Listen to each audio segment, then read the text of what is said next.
everyone, in this tutorial, I'll show you how to add a glitch sound effect in CapCut PC. Let's get started. Using this video as an example, adding a glitch sound effect is simple. Go to the Audio tab in CapCut PC. Click on Sound Effects on the left side. In the search bar, type glitch. You will see a variety of glitch sound effects. Click to preview.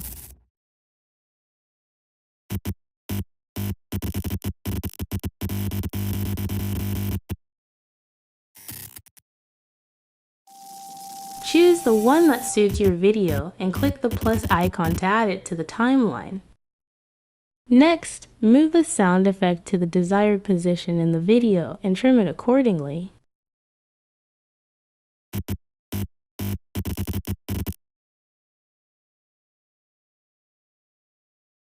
On the right side, you can adjust settings such as fade in, fade out, and volume.